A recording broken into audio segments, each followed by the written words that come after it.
Russell was hanging out with the King of Jordan. I did. I hung out with King Abdullah, or Ab, as he liked to be called. We're hanging out. He like requested a meeting, and he said, "Why don't you come on over for dinner to the palace?" So I was like, "Yeah." Me and Gabriel Iglesias. Yeah. He invited us and a couple other comedians and my brother, and we were there having dinner. He cooked a steak. Started telling him things like he had really nice eyes. And Gabriel's like, "What are you hitting on him, fool?" I go, "No, I'm just saying he's got really blue eyes." So he asked me what time my flight was in the morning. I said it's 10:30, leaving the hotel at 7:30 in the morning, and he goes, "Oh, that's too early." I go, "Well, you know," he's like, "I'll call the airport. You leave at 9. I'm like, "What?" I'm like, "Yeah, right, you're the king. The airport's named after you. You can do that." So I get to the airport. We all get to the airport at 9:30 in the morning. Our flight's at 10:30. There's these guys on the curb waiting for us. They take our passports and our luggage, and they send us up to a VIP room. And we're all chilling in this VIP room, looking at each other like, I can't believe, did we just really hang out with the king last night?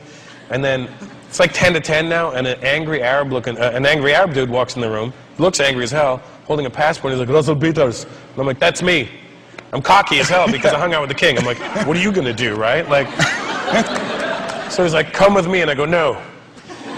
And he goes, "Come with me," and I'm like, "All right, you ain't gotta get all uppity." So I go with the guy. He goes, "Where's your bag?" "Right here." "You have 2 phones." I'm like, "How does this guy know how many phones?" He goes, and he snatches my phone out of mine. "Give me your phones." And I'm like, I look around the room and everyone's like, "I don't know what's happening." I go, "I don't know what's happening." So we walk out of the room. He goes, "You speak Arabic?" I'm like, "No." He goes, "Huh." And he leads me down these stairs. And in my head, my little thug life in my head was thinking, trip him down the stairs, choke him out, and then run back up, right? But I didn't do that. So we get to the bottom of the stairs. There's 2 military guys standing with Uzis, pointed right at me. And my ego kicks in and goes, "The king came to say bye." I'm like, "This is cool." I'm like, "It's okay, guys, it's me." And they're like, so I'm like, "Oh, this is not." So the guy leads me down the hall, sits me in this room, "Sit down." And one guy with a Uzi stands with the gun pointed at my head the whole time. Another guy has a gun pointed down the hallway. I'm like, "What's going on?" I look at the table beside me. There's a camcorder with a blanket over it. And I'm like, "This is an interrogation room." But my Indian side kicks in and goes, "That's an old camcorder."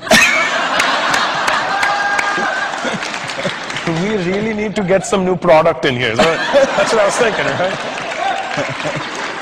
So he starts interrogating me. He's like, "Where were you last night?" I'm like, I did a show. "And then where did you go?" I was like, "Then I went to the palace." "What palace?"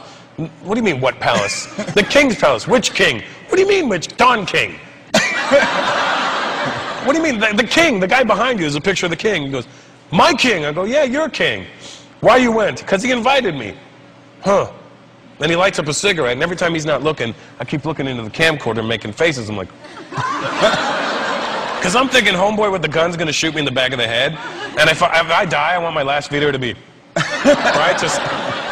So I start sweating right under my boobs, right? Because I'm getting nervous. Because it's really silent, and then all of a sudden I hear in the hallway, like, a whole bunch of Arabic being yelled at. I'm like, "What's going on?" This guy starts yelling, "What's going on?" And the guy that had the gun pointed at me is pointing down the hallway. I go, "What's happening?" And I hear, "Don't point the gun at me, fool." And it's Gabriel, and he comes in the room on the phone, and I go, "Gabe, what's going on?" And he goes, and he gives me the phone, and I go, "Hello?" And it's the king, and he goes, "Never be the first to leave a party again. You just got punked, biatch."